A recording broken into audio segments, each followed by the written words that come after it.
Ya, salam saudara-saudara. Tiada hari tanpa menginjil, tiada hari tanpa membongkar. Saya akan menanggapi video Donditan yang mengatakan bahwa orang Kristen itu tidak membaca Alkitab. Dan kalaupun mereka membaca Alkitab, itu hanya datang ke gereja. Berarti sekali seminggu. Ya lumayan lah, begitu. Dan itu pun hanya pendeta yang menjawab. Orang Kristen, terutama Katolik dan Protestan katanya. Sebelum saya tanggapi, kita tonton dulu video Donditan, saudara-saudara. Ini kata dia. Yang kebanyakan terjadi adalah penganut Kristen atau Katolik dan Protestan itu rata-rata memegang Bible-nya hanya dibaca ketika dia di gereja. Dan itu pun dibacain sama pendetanya. Betul nggak, Jack? Tuh ngaku tuh. Oke, siap. Ya, stop dulu. Apakah benar begitu, saudara-saudara, orang Kristen itu hanya membaca Alkitabnya di gereja? Sekarang orang Kristen itu, dari pengetahuan saya, justru orang Islam itu yang jarang baca Qur'annya. Kapan orang Islam baca Qur'an? Yasinan saja. Dan itu pun kalau yang datang yasinan. Dari seluruh umat Islam Indonesia, umpama, siapa yang membaca Al-Quran? Mereka hanya membaca Al-Quran itu ya kalau di setel, di radio, di CD, atau di mana saja, atau di masjid yang mereka dengar. Dan itu pun kaset bunyinya itu di masjid. Mereka datang Jumatan, nggak pernah bawa Quran. Jadi jangan mengatakan kebiasaan umat Islam itu kamu tuduh-tuduhkan kepada orang Kristen, orang Katolik. Orang mereka membaca Alkitabnya, bawa Alkitab loh ke gereja itu. Masing-masing. Protestan juga, apalagi yang karismatik. Yang karismatik lebih ramai lagi mereka membaca Al-Qur'annya, Alkitabnya. Ya, Donditan. Janganlah kebiasaan orang Islam kamu sebutkan setelah kamu masuk Kristen lalu kamu jawab begitu, Donditan. Ya kan? Nah, kebanyakan orang Kristen pun juga tidak paham bagaimana sejarahnya tersusunnya kitab mereka. Ketika kita mempelajari sebuah kitab suci. Stop. Coba tanyakan kepada orang Islam, tahu nggak cara tersusunnya Al-Quran? Siapa yang membuat Al-Quran itu? Dan siapa yang mengusulkan agar Al-Quran itu dibukukan? Tanyakan kepada orang Islam di Bima begitu, siapa yang tahu? Atau orang Jawa sana.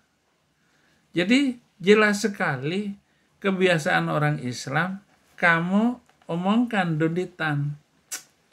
Ya ampun, betapa bohongnya ini ya. Kalau orang Islam bisa menjawab tentang pernyataan kamu dan menuduhkan kepada orang Kristen, kita adu umat Kristen dengan umat Islam. Siapa yang lebih cerdas? Siapa yang lebih pintar tentang Alkitabnya? Ya pasti orang Kristen. Itu.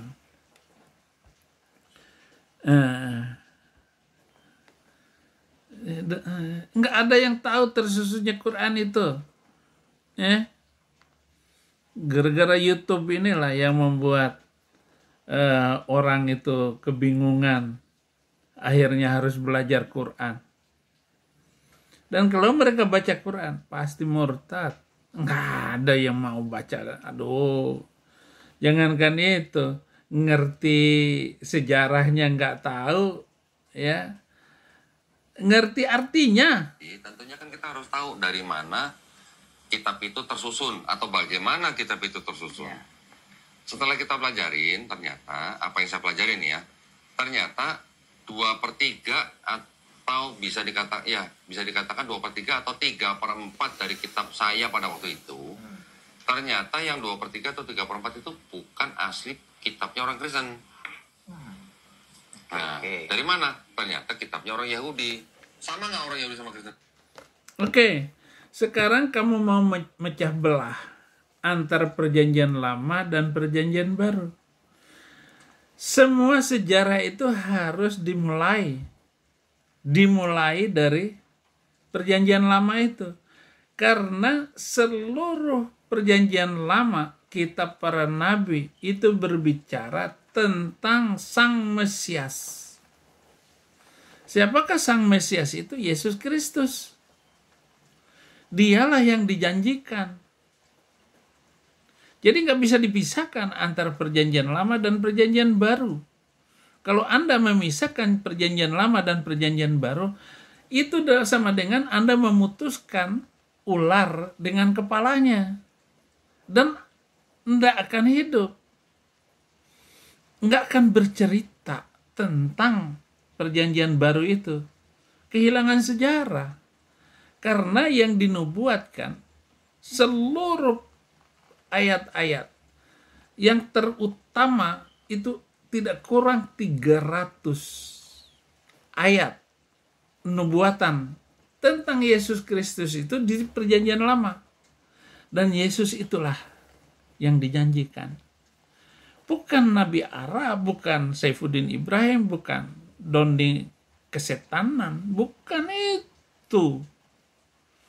Kok tiba-tiba dari mana kamu belajar ya?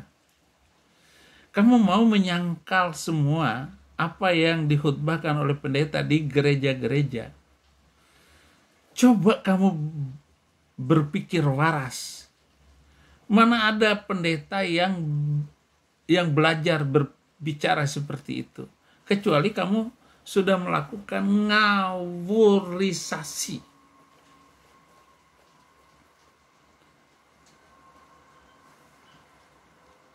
Semua diceritakan. Yohanes 5 ayat 39-40. Kamu mempelajari kitab-kitab suci itu karena kamu menyangka olehnya kamu mempunyai hidup yang kekal. Ayat 40. Walaupun kitab-kitab suci itu membicarakan tentang aku, namun kamu tidak mau datang kepadaku. Jadi semua kitab suci berbicara tentang Sang Mesias itu. Dan hanya Sang Mesias itu yang akan memberikan kehidupan kekal. Artinya masuk surga itu hanya dengan menerima Sang Mesias. Namun walaupun kitab-kitab itu berbicara tentang aku, kata Yesus, namun kamu tidak mau datang kepada aku untuk memperoleh hidup kekal itu. Jadi hidup kekal itu hanya ada di dalam Yesus yang sudah dijanjikan 300 tahun. Bukan 300 tahun. Lebih daripada antara Yesus dengan Yesaya itu 700 tahun tepatnya. 700 tahun. Baru muncul yang dijanjikan, yang diramalkan oleh Yesaya. Musa juga berbicara tentang Yesus, Sang Mesias itu. Yaitu ayat-ayat yang diklaim seperti Ulangan 18 ayat 18. Itu maksudnya Yesus yang diramalkan oleh Musa. Sebelum Abraham ada, aku telah ada. Yohanes 8 ayat 58. Jadi Yesus menjawab seperti itu. Sang Mesias itu. Dan lebih dari 300 nubuatan tentang Mesias itu, saudara. Ini sesat sekali ini orang.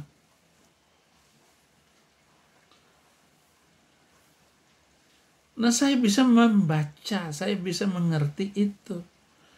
Jangan kamu bertanya,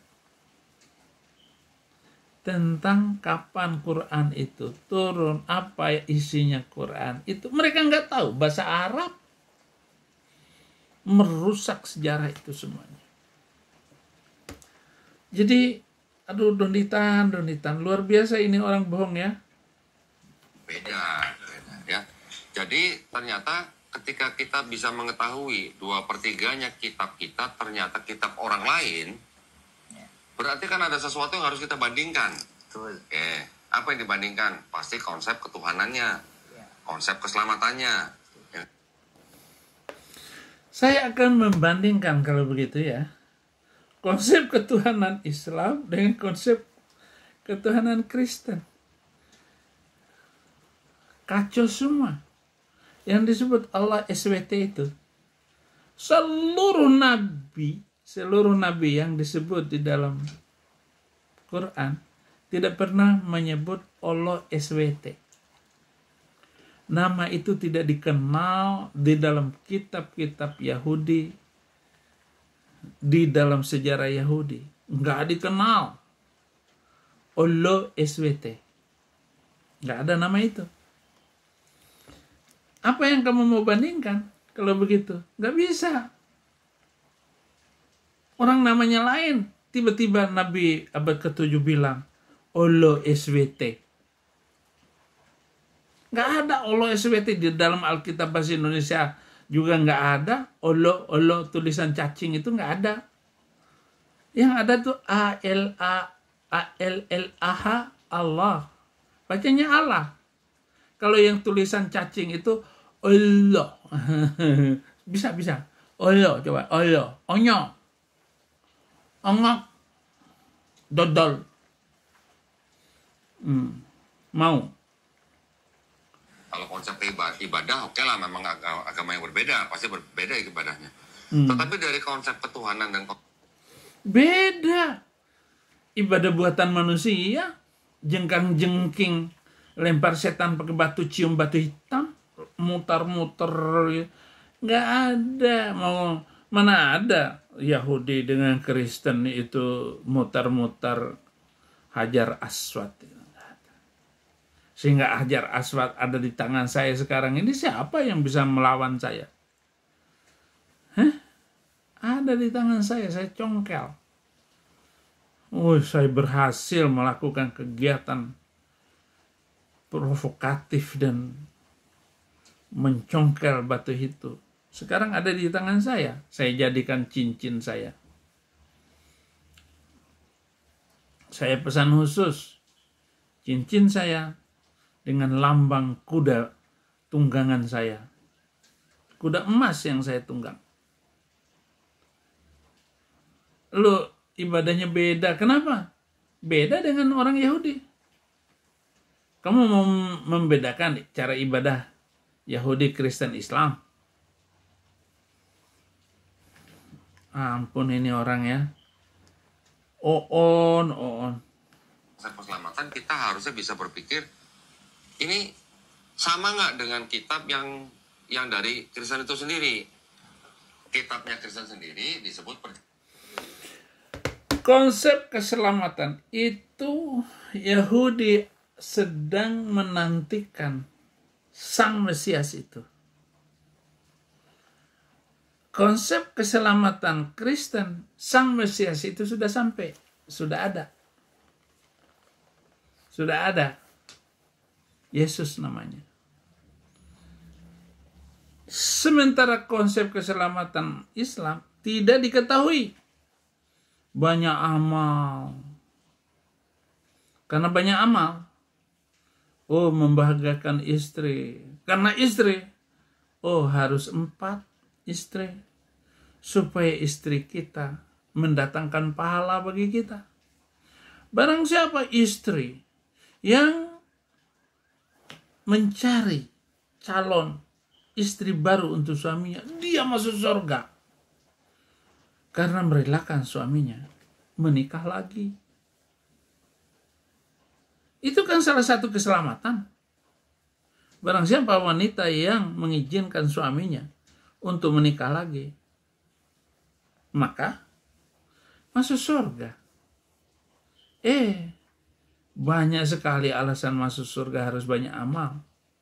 Oh tidak. Efesus 2 ayat 8 dan 9. Oleh kasih karunia kamu diselamatkan. Itu bukan karya kamu. Itu pemberian Allah. Terimalah dia. Yesus yang menyelamatkan. Ya ampun. Jadi saudara-saudaraku, donding kesetan ini, saudara-saudara, dia sangat menipu. Saya sudah beberapa video ini. Donditan ini benar-benar tidak mempunyai pemahaman yang benar tentang Alkitab dan konsep Alkitab itu. Dari mana kamu donditan? Terima kasih. Tiada hari tanpa menginjil, tiada hari tanpa membongkar. Tuhan Yesus memberkati.